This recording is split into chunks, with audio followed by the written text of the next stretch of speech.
Друзья, сегодня я покажу, как превратить ржавые гвозди и прочий металлолом в арт-объекты, которые разлетаются на маркетплейсах как горячие пирожки за хорошие деньги.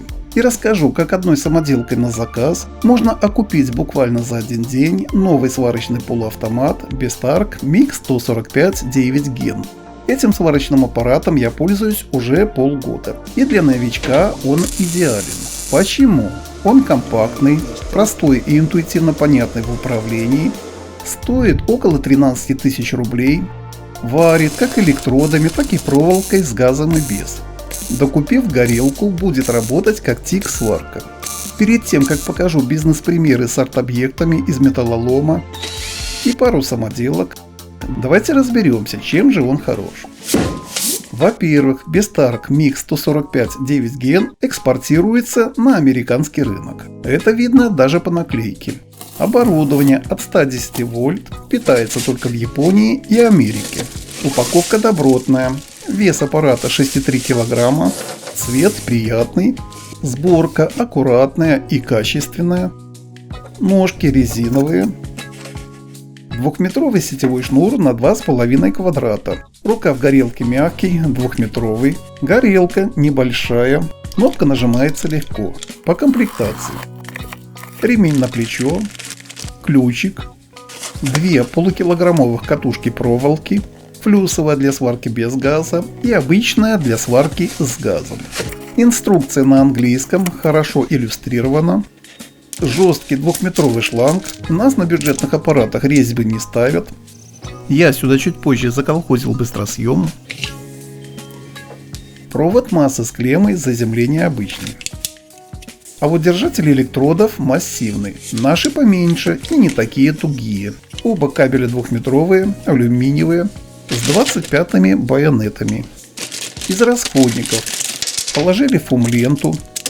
Дополнительно зубчатый ролик на проволоку сечением 0,8 и 0,9 мм и 3 наконечника. По управлению. Питание включается кнопкой сзади.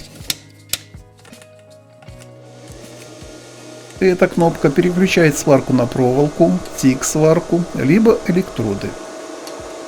Для проволоки можно выбрать сварку с газом, либо без. При сварке флюсовой проволокой нужно указать, какое сечение проволоки стоит: 0,8, 0,9 либо миллиметр. У американцев сечение провода в дюймах. А в режиме сварки с газом сечение проволоки не меняется. Если кто-то не знает, что это за режимы, то обычно для сварки выбирают режим 2Т. Режим 4Т подходит для длительной сварки. А работает это так: нажал и отпустил кнопку горелки, сварка пошла. Сварка будет продолжаться до момента, пока снова не нажмете на кнопку горелки. Сила тока в режиме MIG сварки регулируется от 50 до 145 ампер. Этого достаточно, чтобы заниматься кузовным ремонтом и варить любые арт-поделки толщиной от 0,5 до 7 мм. В режиме тик сварки сила тока меняется от 10 до 145 ампер. При сварке электродами сила тока регулируется от 20 ампер до 125. Форсаж дуги, антизалипание и прочее здесь есть. Это видно на токоизмерительных клещах, особенно при настройке тока ниже половины. До заявленной максимальной силы тока аппарат немного не дотягивает, как при сварке электродами, так и при сварке проволокой. Впрочем, как и подавляющее большинство бюджетных полуавтоматов. Тем не менее, синергетика здорово выручает. И если по какой-то причине в одном из двух режимов MIG сварки проволока будет утыкаться в металл, синергетику можно подкорректировать, нажав на крутелку и покрутив против часовой. Так мы уменьшим подачу проволоки и напряжение, а покрутив по часовой увеличим. Экран цветной, довольно яркий и информативный, на солнце виден хорошо. Поверх наклеена транспортировочная пленка. В режиме MIG сварки при бездействии более 2 минут аппарат затихает и потребление напряжения падает до 8 Вт. Но как только начнете варить, он проснется. Что спрятано под капотом? Крышку держит 2 замка. Откидывается наверх, это очень удобно. Хороший обзор и доступ.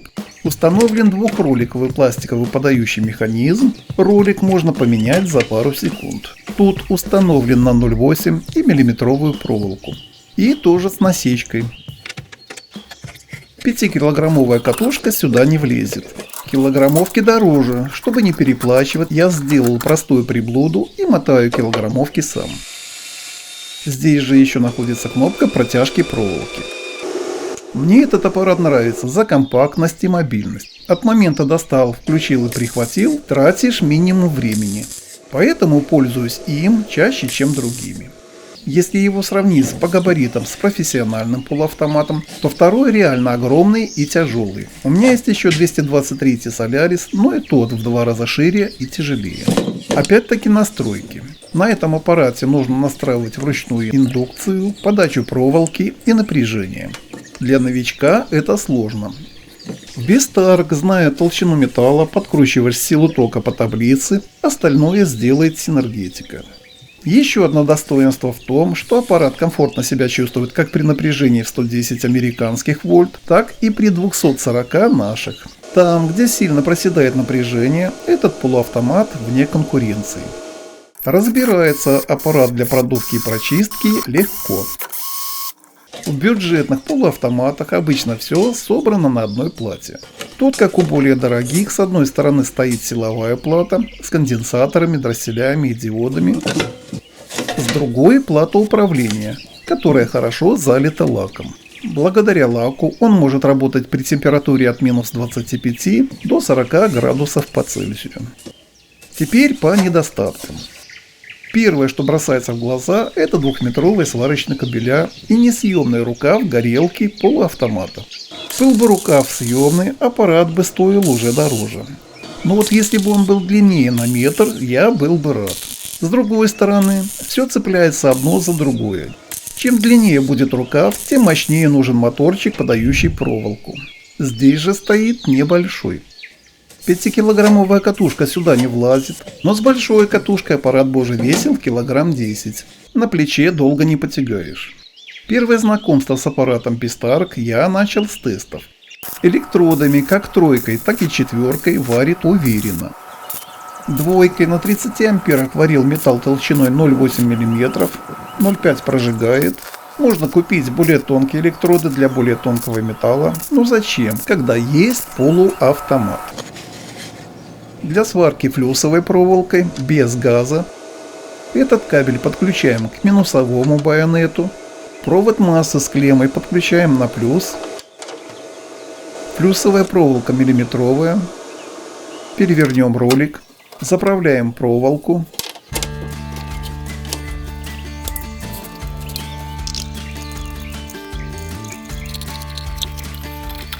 ролик подожмем, прогоним проволоку по рукаву, наконечник ставим миллиметровый.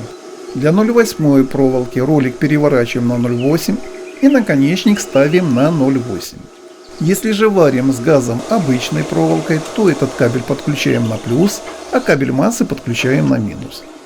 Металл толщиной в полмиллиметра 0,8 проволокой полуавтомат с газом варит замечательно. А на максимальной силе тока может варить металл толщиной до 7 мм. Этой силы тока хватило бы, чтобы сварить мощный корчеватель деревьев. Когда у меня появился первый полуавтомат, первое время, как и многие, я варил флюсовой проволокой без газа. Она дороже, чем обычная, легко ломается. К недостаткам можно отнести то, что при сварке разбрызгивается металл и сильно коптит.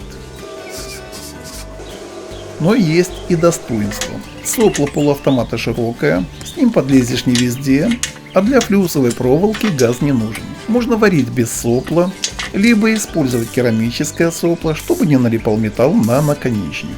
В остальном с газом варить, конечно, лучше. А флюсовую проволоку лучше беречь на случай, если закончится газ. О каком же заработке я вел речь в начале? Этот корчеватель деревьев я сделал 3 года назад. Несмотря на то, что я ничего не делаю на заказ, кто-то поставил мою разработку на поток и продает на Яндекс.Маркете по 20 тысяч рублей. Покупает, согласно аналитике, по штуке в день. На Валбересе и Озоне пока таких нет, но любой самозанятый может на этом заработать. Другой вариант. На Валбересе есть продажи держателей для бутылки вина. Самые дешевые 500-600 рублей. В месяц они продают минимум по 30 штук.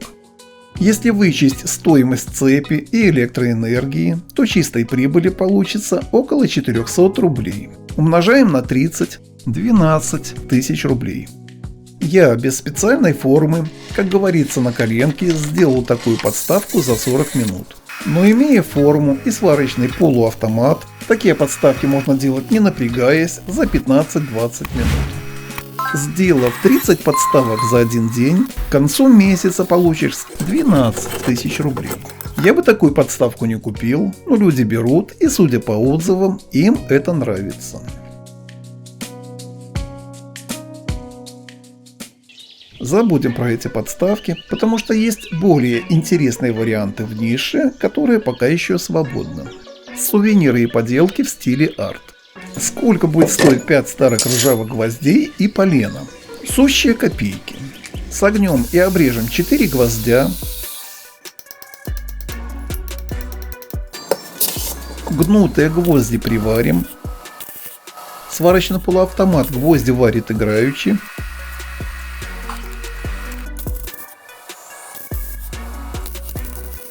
Хорошенько обварим.